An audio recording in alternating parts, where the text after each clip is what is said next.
No había muchos sistemas de esterilización, muchos sistemas de asepsia. Entonces, por un lado, que el paciente no se lograba sentir bien en una cirugía, y por otro lado, la cirugía tampoco no se hacía bien, ¿no?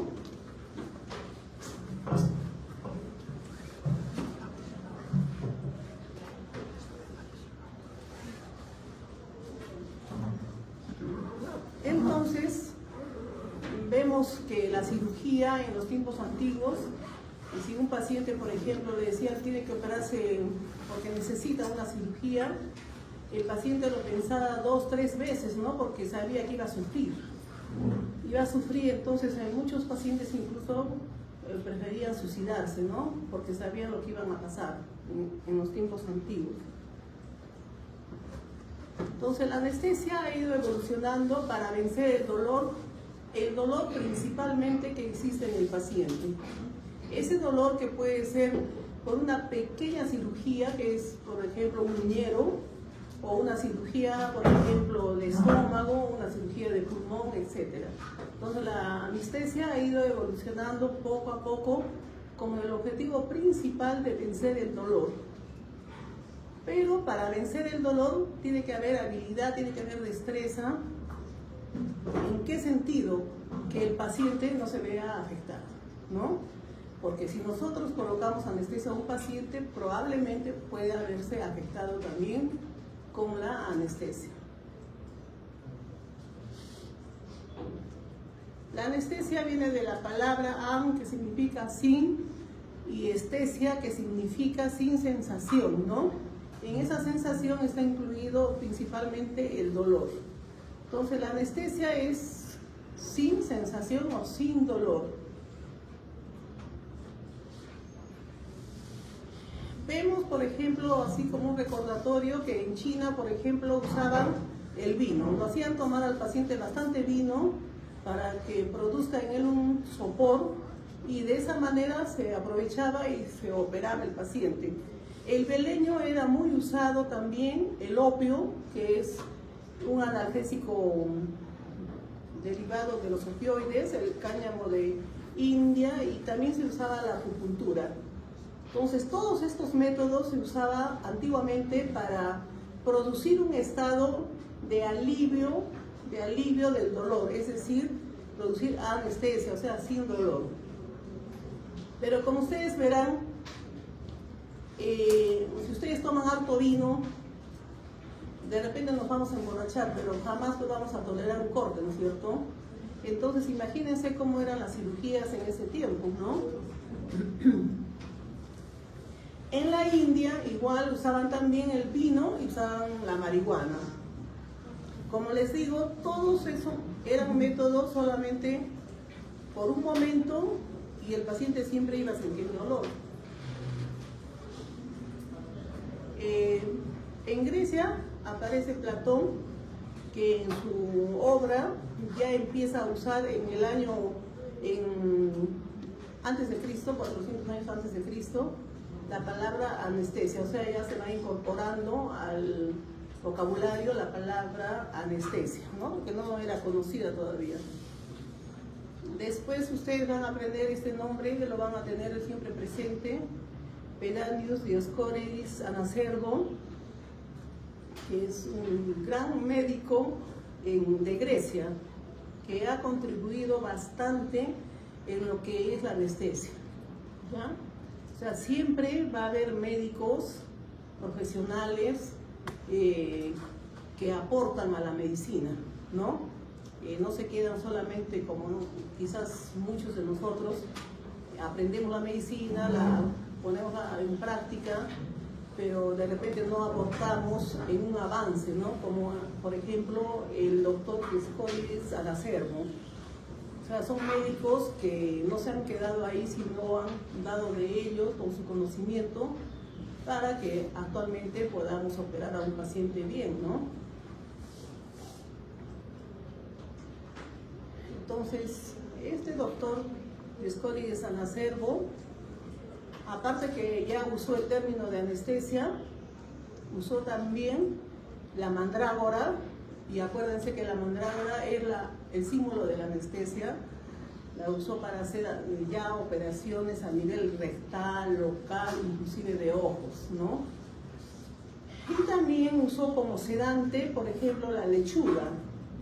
Este doctor prácticamente tiene una enciclopedia de cómo usar las hierbas, los medicamentos, cómo usar y cómo él usó también en algunas operaciones pequeñas.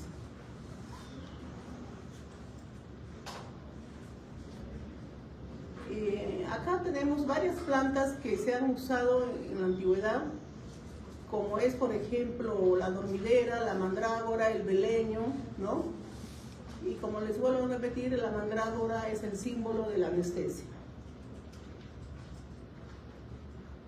Vemos que los romanos en Asia siguen usando las mismas plantas.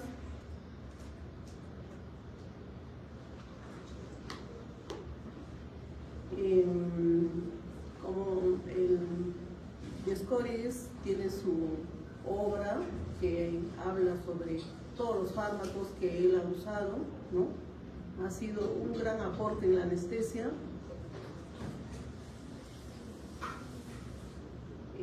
Usó anestesia para operaciones oculares, ¿no? También usó el opio. Después vemos que aparece Galeno en Roma, que según él, la sensación del dolor estaba en el cerebro, ¿no? Y también él, por ejemplo, ya usa plantas para aliviar o curar las úlceras.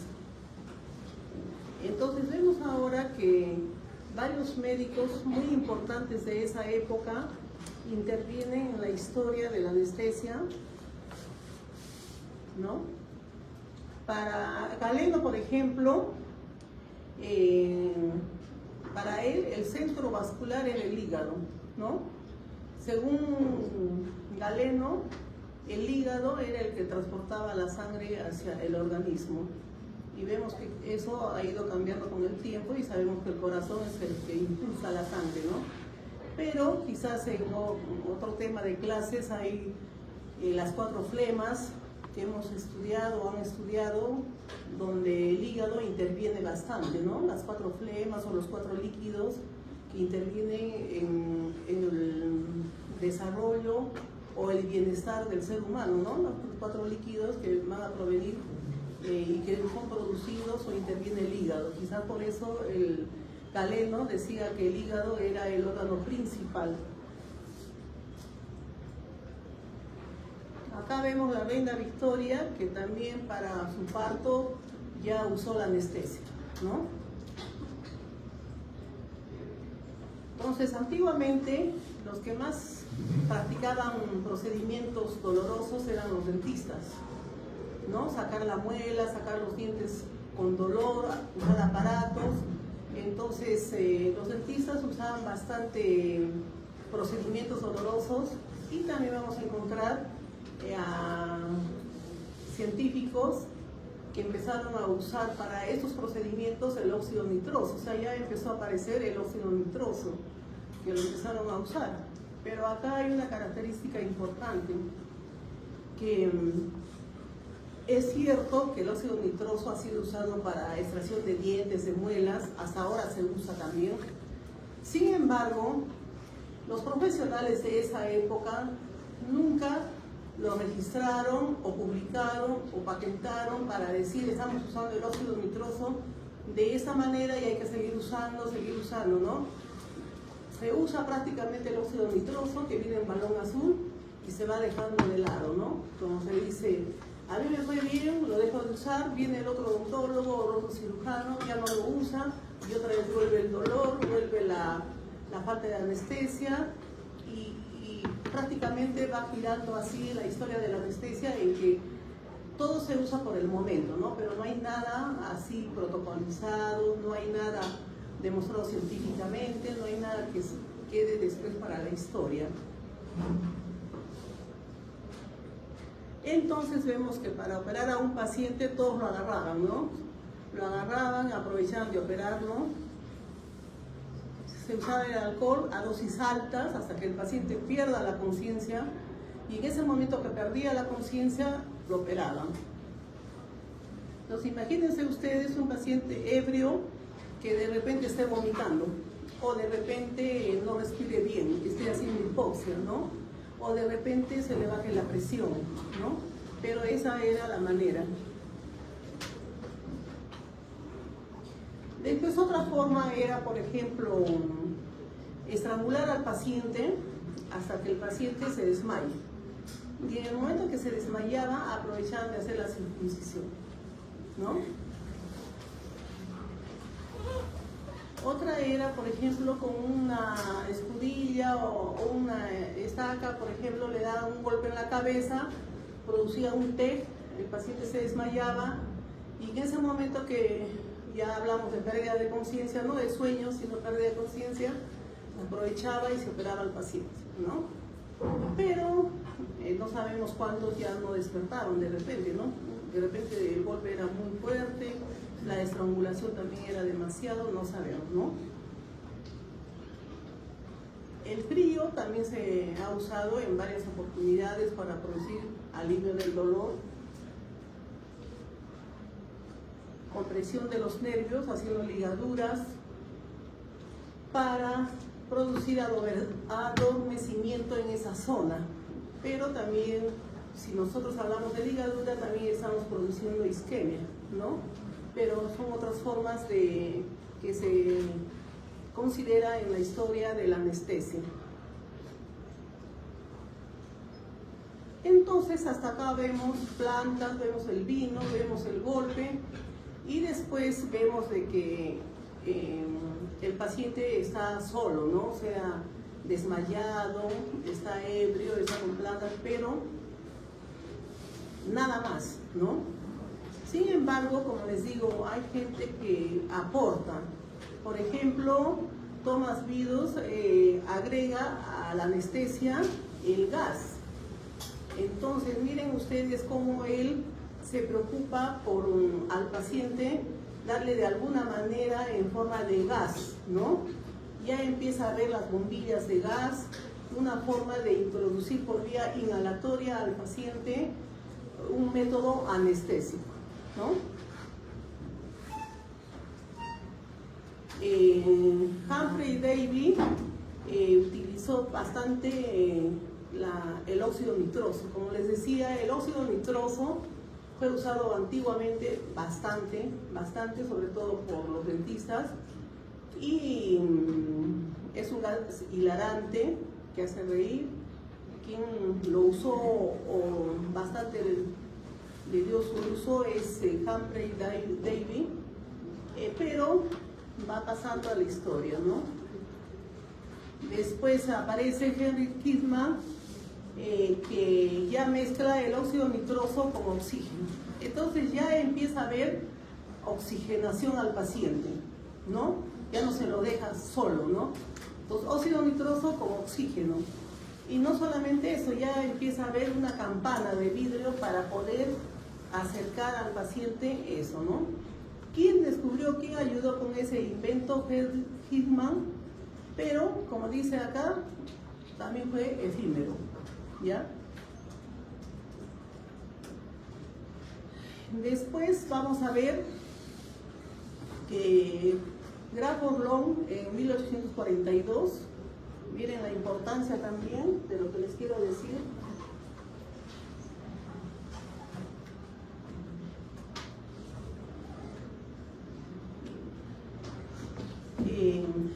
Poco tiempo tenemos, ¿no?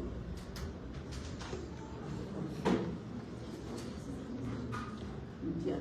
Por ejemplo, Long en Estados Unidos en 1842 también usa el éter, que ustedes no se van a olvidar nunca que el éter es el pionero, ¿ya? En 1844 Horace Wells también usa el éter, pero queda ahí en el olvido, ¿no? Entre comillas. Sin embargo, en 1846 en Estados Unidos, ¿quién va a decir yo uso el éter porque produce esto y lo voy a demostrar? ¿Quién? ¿Alguien sabe?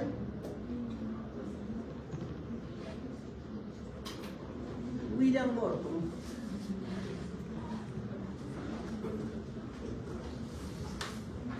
Entonces, él demostró que el éter podía producir en el paciente lo que hasta ahora sabemos, ¿no? Hipotensión, depresión respiratoria, movimientos extrapiramidales, etcétera, etcétera, que los ojos se voltean, que los ojos se cierran y el paciente pierde la conciencia. ¿Quién lo demostró? William Morton. A partir de esa fecha, en Massachusetts fue declarada la cúpula del éter, que es el pionero de la anestesia.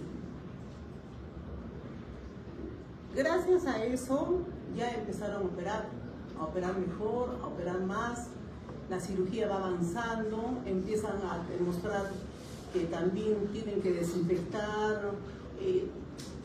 Ustedes van a hacer historia de la cirugía también, entonces ahí ya les van a hablar historia de la cirugía. Pero ya complementada con la anestesia, la cirugía ya como ciencia empieza a aparecer, ¿no?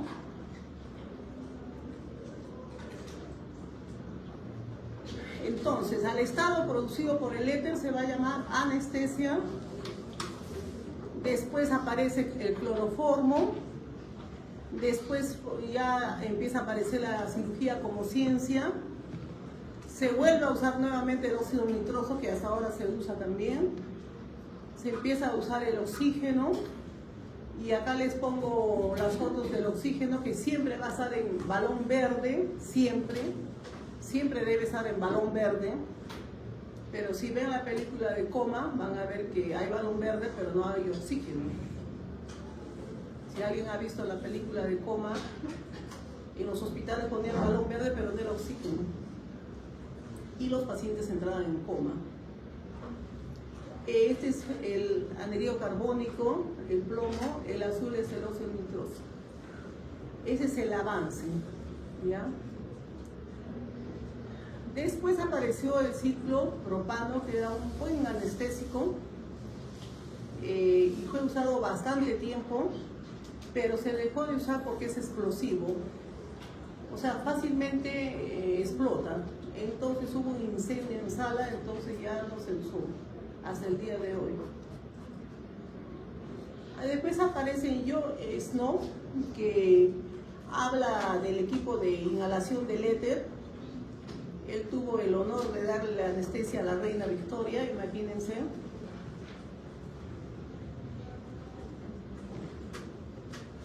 Después aparecen otros en la historia de la anestesia, como son Harper, que habla ya de la anestesia regional.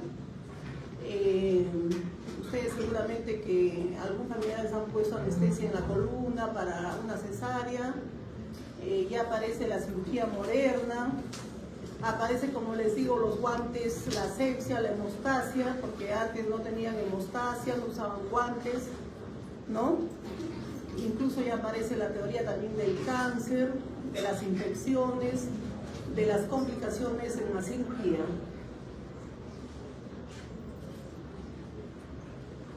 Después pasa el tiempo y aparece siempre gente que aporta, como es Matt Kitson, Goodman, Cushing, que ya aparecen los protocolos de anestesia.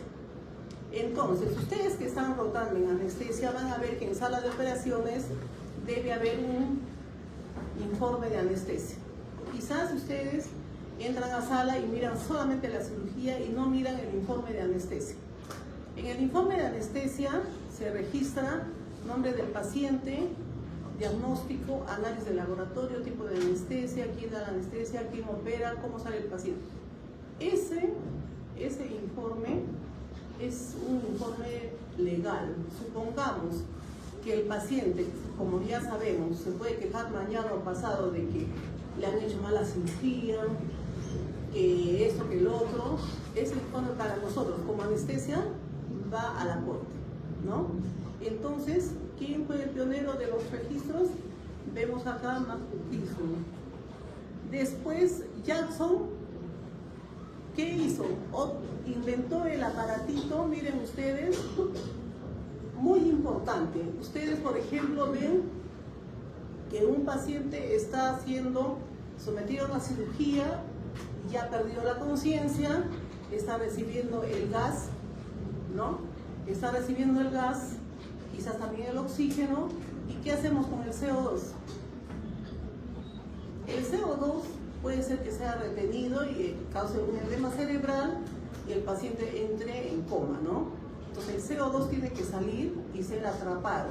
Entonces, para eso existe este aparato de Jackson que creó para que cuando el paciente exhale el CO2 sea retenido y no ingrese nuevamente.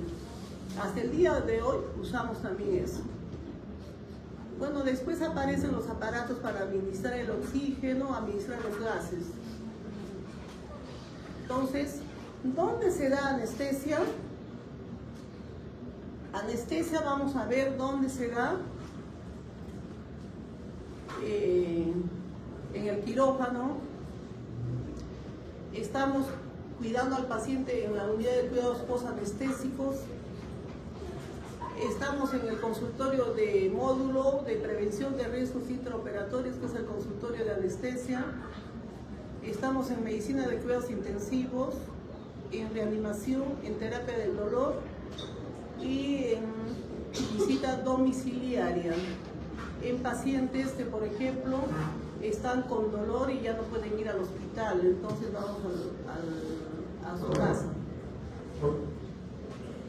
Se usa anestesia en procedimientos de imágenes, de investigación. La investigación es, como ustedes han visto, siempre hay que investigar y crear. Formación es la residencia que se hace y siempre viendo cambios para el futuro, ¿no? La resonancia magnética es un procedimiento que el paciente se introduce en este tubo y no debe de moverse, pero si el paciente tiene claustrofobia, tiene temor, tiene pánico, le damos anestesia. En procedimientos de brachyterapia para pacientes oncológicos, donde tenemos, el paciente recibe tratamiento de radioterapia, necesita también anestesia. En litotricia, que es un procedimiento donde se van a romper los cálculos renales y son golpes a nivel de la región lumbar, también se da anestesia. En paciente que, por ejemplo, es un niño que requiere una tomografía, en la tomografía el paciente se va a mover. En un niño, por ejemplo, ¿no? Y ahí son cortes, entonces el paciente tiene que estar inmóvil, entonces también se da anestesia. En los procedimientos, por ejemplo, de endoscopía, colonoscopía, procedimientos de gastroenterología, también se da anestesia, sobre todo en niños. En los procedimientos donde se van a introducir catéteres invasivos para ver el corazón, para hacer estudios de cineangiografía, también se da anestesia.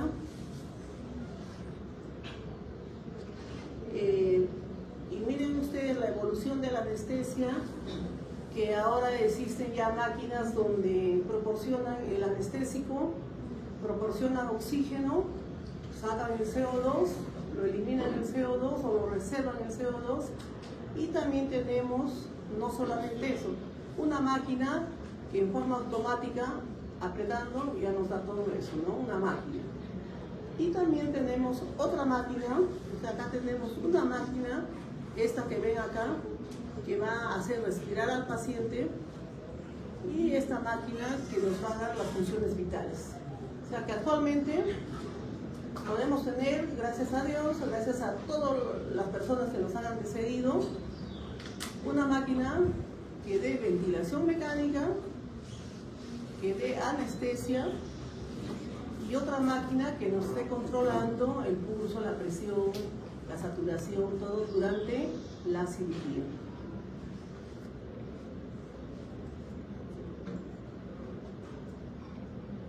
Eso sería todo. Lo que más bien tengo otra clase que darles, pero ya viene otro doctor, creo. ¿Puedo avanzar? Sí, normal. Ya. ¿Alguna pregunta? ¿Sí?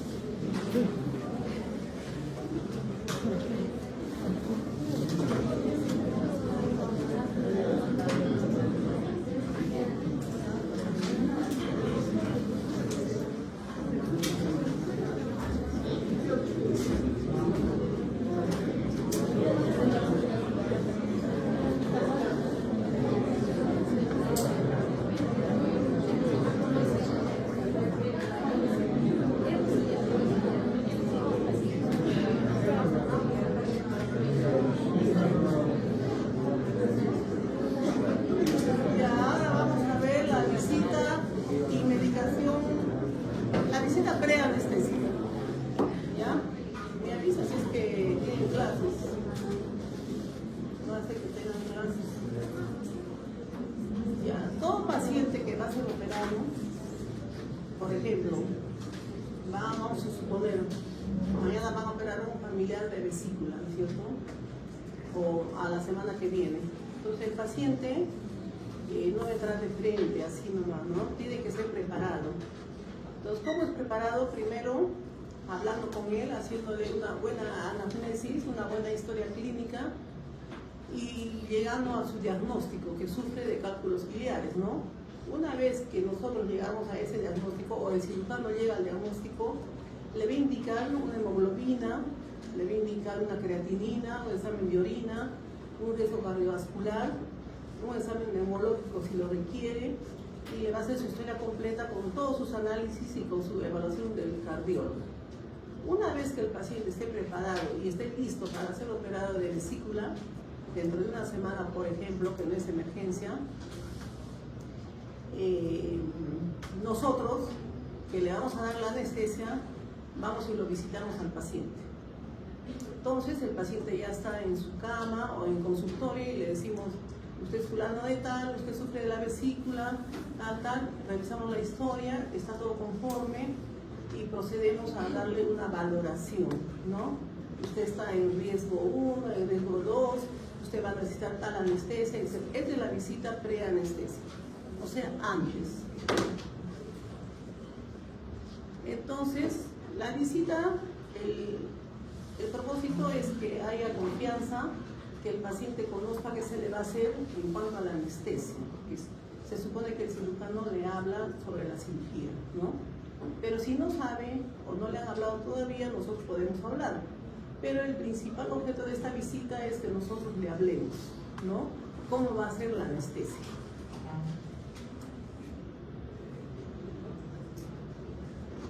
¿No? Entonces, el anestesiólogo, al hablar con el paciente, va a estar con él en el pre, durante y en el postoperatorio. Con esta visita preanestésica va a lograr que el paciente disminuya su ansiedad, su miedo, el temor que tiene y diferentes ideas que puede tener, como por ejemplo, si se le va a poner una anestesia en la región lumbar, tienen la idea de que van a quedar paralíticos, porque ya les han dicho eso. Entonces nosotros tenemos que convencer al paciente que no es así, que todo el procedimiento anestésico como va a ser y el paciente va a disminuir su miedo. Ahora, si nosotros conseguimos que el paciente disminuya su miedo, su tensión, vamos a conseguir que cuando esté en el acto operatorio no tenga tanto estrés y vamos a usar menos anestésicos también, ¿no? Y por lo tanto su recuperación va a ser más rápida. El anestesiólogo tiene que ver la fisiología del paciente, tiene que valorar todo en conjunto, y si el paciente necesita, por ejemplo,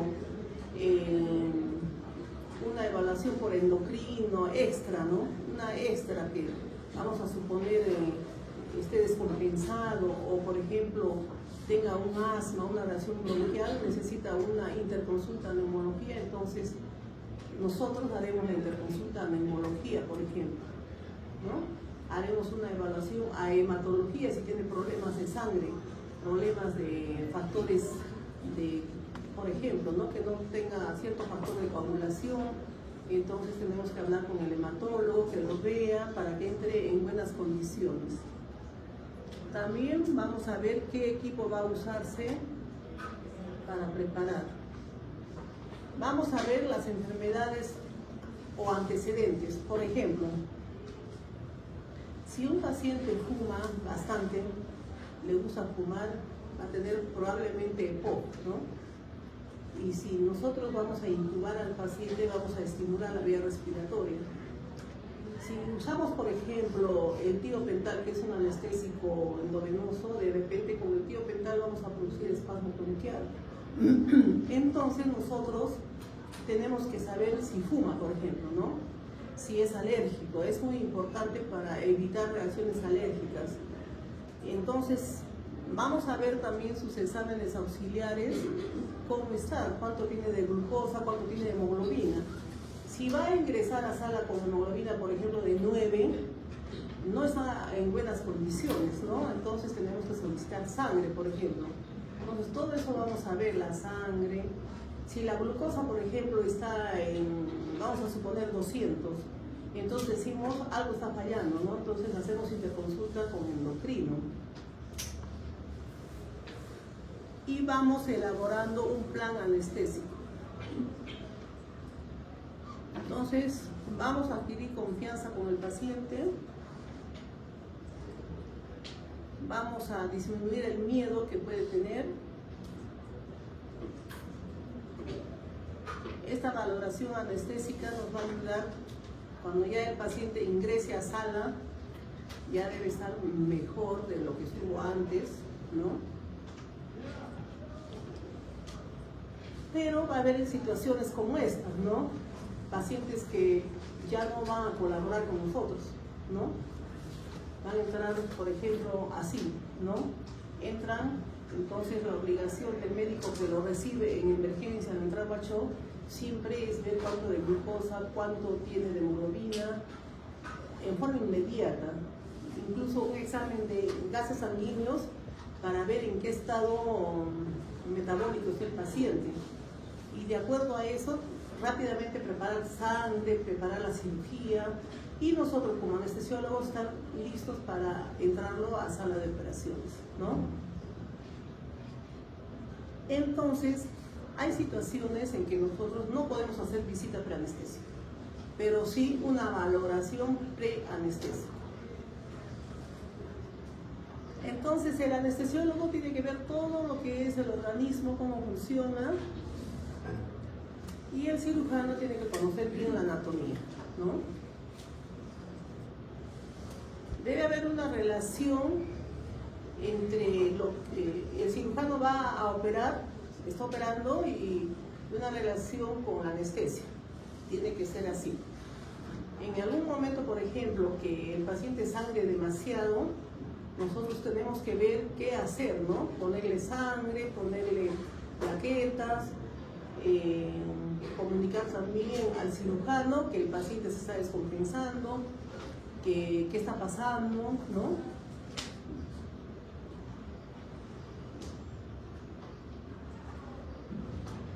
Entonces, ¿cuáles son los objetivos de la visita preanestésica?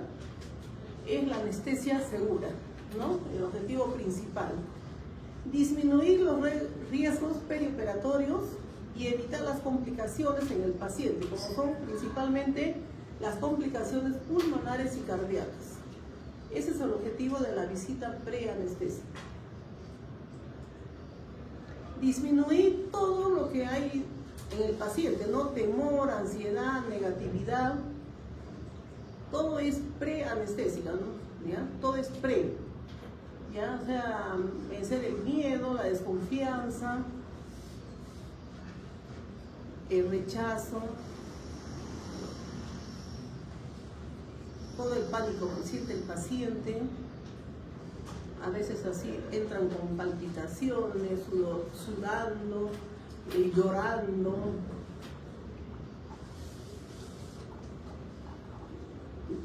Otros pacientes entran con dolor, ¿no? Entonces tenemos que aliviar la ansiedad, el miedo, el pánico y también el dolor. Hay que evitar la reacción, ¿no?, negativa del paciente. O sea, ese es el objetivo de la visita preanestésica, evitar que el paciente reaccione negativamente. Entonces, relación médico-paciente es muy importante en un paciente que se va a operar. ¿Cuál es el objetivo también? Conseguir tranquilidad, el paciente va a entrar tranquilo y vamos a disminuir el uso de los ansiolíticos, por ejemplo, el uso del mismo anestésico, logrando que el paciente logre una tranquilidad. Este, por ejemplo, es un ejemplo de la paciente que se va a operar, que ella tiene tanta mente positiva, que ella en sala de operaciones, ella es la que fomenta que el personal esté bien. O sea, el paciente fomenta que el personal esté bien, para darles vibras positivas. O sea, es el paciente que hace con el personal que va a trabajar en su operación, ¿no? Canta, baila, ¿no? Ahora, es importante, y ustedes también tienen que aprender en la carrera de medicina a conocer los tipos de pacientes. Si es un paciente asustadizo, tenso, nervioso, ya tenemos que pensar que vamos a aumentar las dosis. Si tenemos un paciente bonachón, alegre, todo, también, ¿no? Ya es otro trato, ¿no? Pero a veces nos engañan, ¿no? Entran contentos, sonrientes y de repente pueden hacer reacciones severas. También puede haber esos casos. Un paciente atlético es diferente a un paciente obeso. El paciente obeso, su organismo no responde bien a la cirugía o también a los medicamentos, ¿no? Hay más complicaciones en las heridas operatorias. Un paciente atlético que supone un metabolismo muy bueno, metaboliza más rápido los fármacos, su evolución postoperatoria también es mejor, ¿no? Entonces es bueno conocer el obeso, el displásico, el atlético. Entonces ya vamos viendo el tipo de paciente, ¿no? Es muy diferente tener un paciente dentro del hospital, que tiene, por ejemplo, un niño tiene miedo al hospital, tiene miedo a ver a un médico. Es diferente a tener a un paciente en su hogar, en su casa. Es diferente, por ejemplo, que el paciente esté cursando en este momento con una enfermedad aguda o que esté cursando con una enfermedad de varios días, de varios meses. Es diferente el comportamiento, ¿no? Y también va a ser diferente que el paciente esté frente a nosotros con dolor. O sea, no está todavía operado, pero ya viene con dolor. Ejemplo, no una fractura, por ejemplo, ¿no? El anamnesis, como les he dicho, es importante si fuma, si es alérgico, si toma medicación para la diabetes, para la presión arterial, si toma antibióticos, qué pastillas toma durante su vida, si toma, por ejemplo, si inyecta insulina. Entonces, es importante conocer todos esos antecedentes del paciente, porque nosotros vamos a administrar anestesia, ¿no? Es importante saber si ha sido operado anteriormente, ¿no? Si ha sido operado anteriormente, si el paciente tiene efectos o reacciones adversas anteriormente, si por ejemplo ha sido operado de abdomen varias veces, puede ser que tenga dentro ya adherencias. Entonces hay que pensar que esa cirugía que le van a hacer ahora va a demorar más. ¿Por qué? Porque ya tiene adherencias, porque ha sido operado anteriormente, ¿no? Como ejemplo. Es importante saber si toma hipertensivos, si toma, como les decía, metformina, insulina, si toma anticoagulantes. Si toma anticoagulantes, sí o sí tiene que suspender para la cirugía. ¿Por qué? Porque si no va a sangrar, ¿no? El control de las funciones vitales, el peso, es importante. Para nosotros es importante el peso y el control de las funciones vitales y su estado de nutrición. ¿Por qué es importante la boca?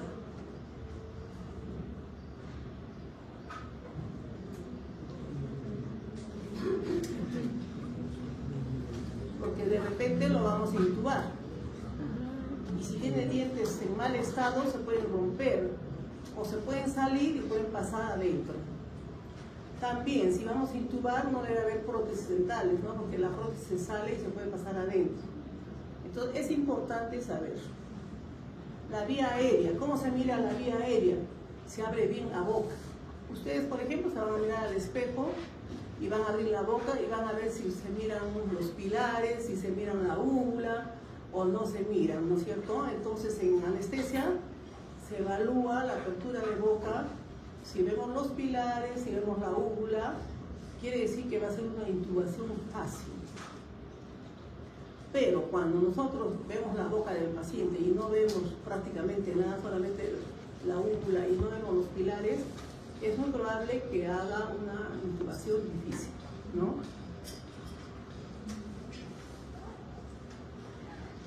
La edad. ¿Por qué es importante la edad? Siempre tomen en cuenta que los extremos de la vida son importantes en la salud. Para nosotros los extremos son menores de 1 año, mayores de 70. La obesidad y las deformidades es también importante. La obesidad significa que podría ser una intubación difícil, un manejo respiratorio difícil. La deformidad, que de repente no voy a poder poner bien la anestesia en la columna, etcétera, ¿no? Los exámenes auxiliares que se le piden son hemoglobina, glucosa, creatinina, en todos. Proteínas es ocasional, orina, rayos X, electrocardiograma y las interconsultas son obligatorias, ¿ya? En el consultorio son para pacientes que van a ser programados, no son operados de emergencia, son programados. Por eso el paciente puede ir al consultorio. Entonces, viendo nosotros toda la historia, todo lo que es las interconsultas, ya tenemos todo ok, ¿no? O sea, ya lo conocemos al paciente, ya se le ha pedido neumología, endocrino, hematología, cardiología, todo lo tenemos así al paciente. Ahora lo vamos a clasificar. Pues acá viene la clasificación. Entonces, riesgo quirúrgico para una cirugía y anestesia segura. Para eso existe el comité o la Sociedad Americana de Anestesiología, que es el ASA, que va a evaluar el estado físico del paciente, ¿ya? Entonces, el ASA es la Sociedad Americana de Anestesiología que va a evaluar el estado físico del paciente. No va a evaluar otra cosa, solamente el estado físico del paciente. Entonces tenemos el ASA 1, que siempre yo les digo a los alumnos, ustedes son ASA 1, ¿ya?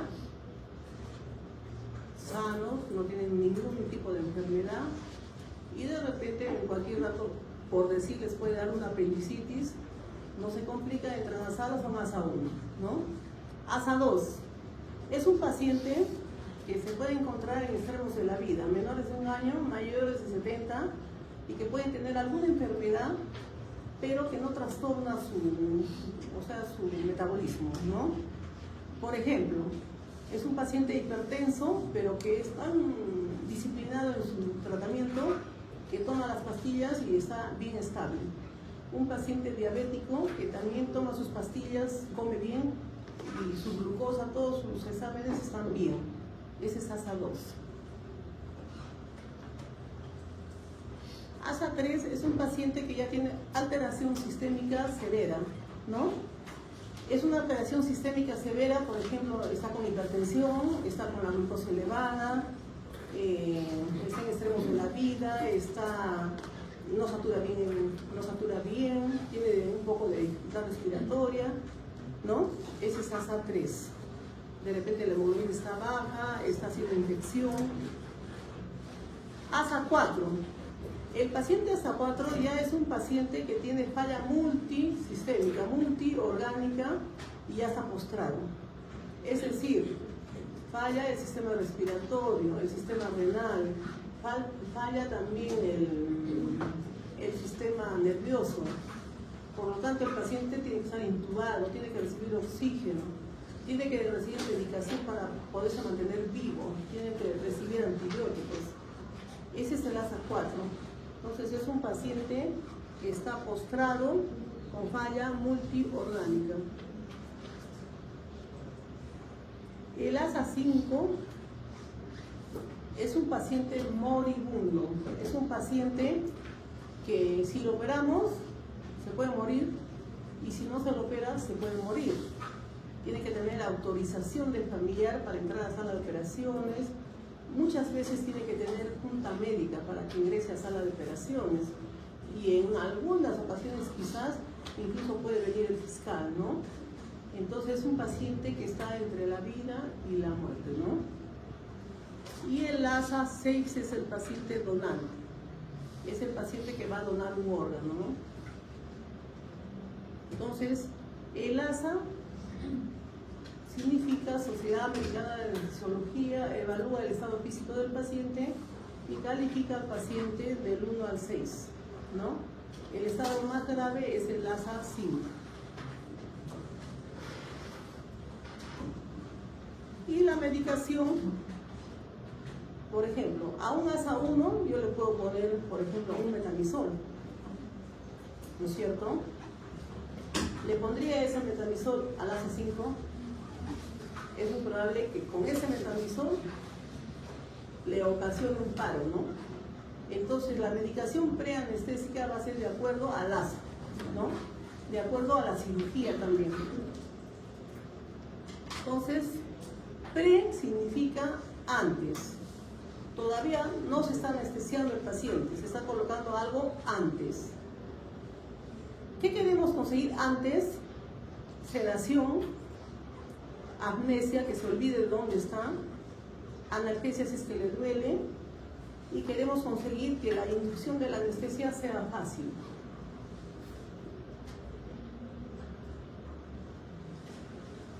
¿Qué más debemos de conseguir? Disminuir la dosis del anestésico, disminuir la tos, las náuseas, el vómito, ¿no? Consiguiendo una buena medicación preanestésica, de repente vamos a frenar la tos, vamos a frenar las náuseas, los vómitos, vamos a disminuir las secreciones, ¿no? Vamos a retirar las náuseas y los vómitos, ¿no? Todo es pre. Criterios para poner una medicación preanestésica. Los criterios van a ser el fármaco, el paciente y si hay dolor.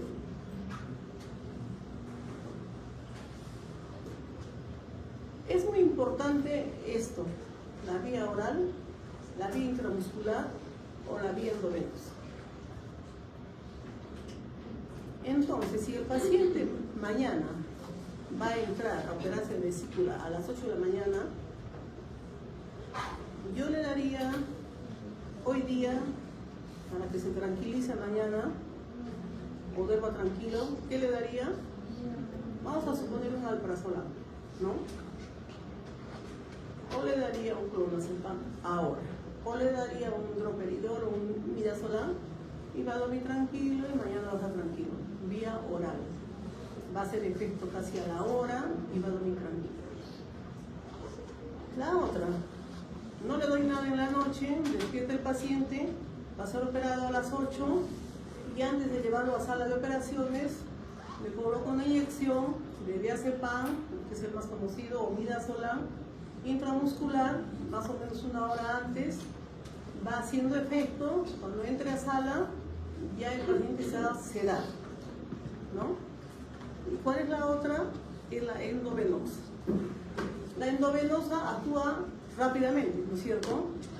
¿En cuánto tiempo? Si yo le coloco a un paciente endovenoso, midazolam o diazepam, ¿en cuánto tiempo se pega? Endovenoso.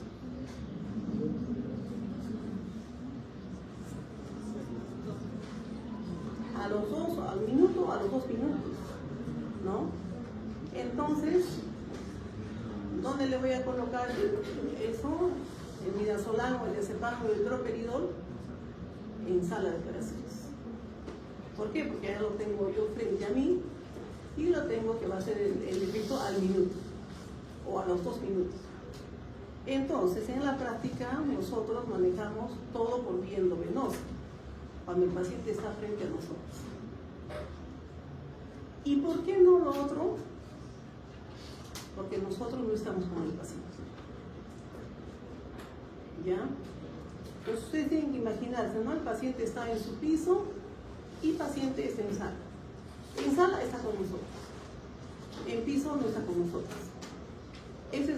Por eso es el motivo que nosotros no indicamos en su camita, no indicamos antes de que... Posiblemente el cirujano sí, ¿no? Pero ya está bajo cuidado de su piso. Y nosotros lo hacemos en sala, ¿no?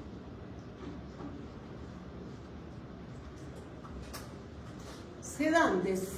Tenemos como sedantes, y siempre acuérdense que todo sedante puede producir depresión respiratoria. Barbitúricos, benzodiazepinas y las butirofenonas. Entre los barbitúricos pueden ser por vía oral o por vía endovenosa. Generalmente no los usamos, ¿no? ¿Por qué no los usamos? Porque tenemos a la mano en estos momentos al midazolam. Si no tuviéramos al midazolam, usaríamos los otros. Pero todos por la vía endovenosa actúan rápido, producen sedación, pero también podrían producir depresión respiratoria. Entonces tenemos diazepam, midazolam y el droperidol. Acá les coloco más o menos el promedio de cantidad que se coloca al paciente, pero hay que evaluar al paciente. Si es ASA 1, ASA 2, ASA 3, ASA 4, ASA 5, y de acuerdo a eso se usa o no se usa, ¿ya? Porque son depresores respiratorios, son sedantes, y si uno calcula bien la dosis, va a conseguir sedación, pero no depresión. Sedación más no depresión. Si el paciente por A o por B hace depresión respiratoria, ¿qué tenemos que hacer? Administrarle oxígeno. Y si el paciente, a pesar que le den oxígeno, no respira, tenemos que darle ventilación, ¿ya? También tenemos para el estómago, para las náuseas, para los vómitos y también para las reacciones alérgicas. Dexametasona, ranitidina, que ahora últimamente ya no se usa la ranitidina porque se ha encontrado que tiene efectos, ¿no?, cancerígenos. Pero hasta prácticamente hace un mes se ha estado usando la ranitidina endovenosa. Entonces ahora ya la ranitidina se la ha sacado, ya no se usa ese informe endovenoso. Hasta hace un mes, ¿no? Lo que se está usando es el omeprazol, ¿no?, endovenoso. Y el Gravol para las náuseas y vómitos, pero también podemos usar en vez del Gravol el ondansetron. El ondansetron.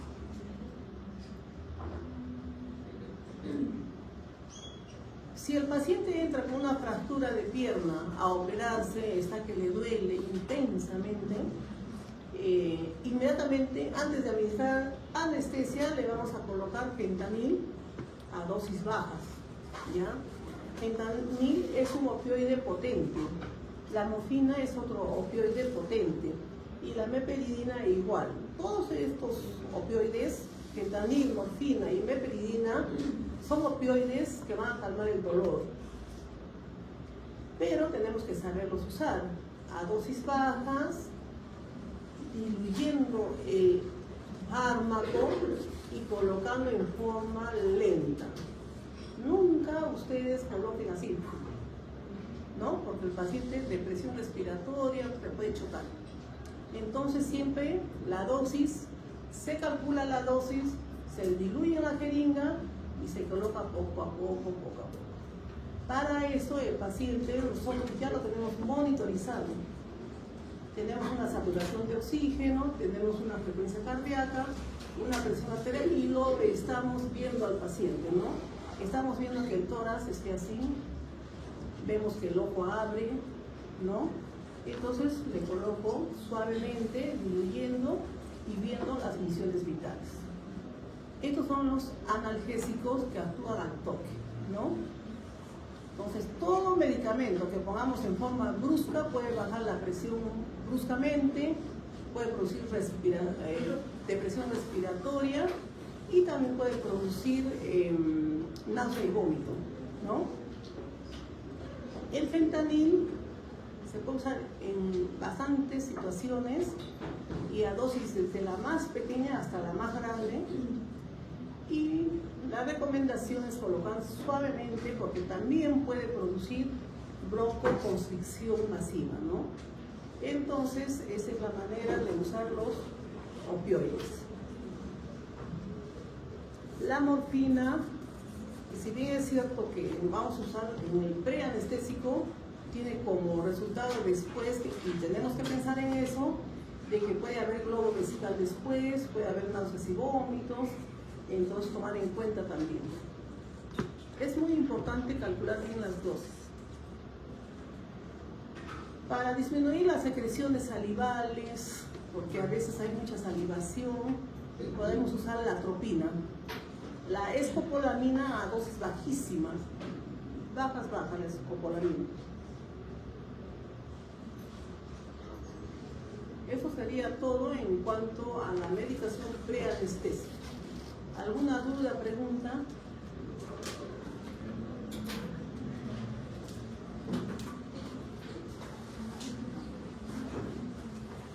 Entonces, resumiendo, gracias a los médicos que no se quedan atrás y no les gusta aportar, tenemos la anestesia de ahora. Y también es importante patentar, demostrar y que quede en la historia. Y nosotros, para administrar anestesia, principalmente tenemos que clasificar al paciente en ASA. ¿Ya? Entonces el paciente sí o sí tiene que ser clasificado en un ASA y de acuerdo a eso nosotros emitimos la anestesia. Y la medicación preanestesia, buenas. Ya. La anestesia se administra por varias vías. Eso sería todo. Muchas gracias.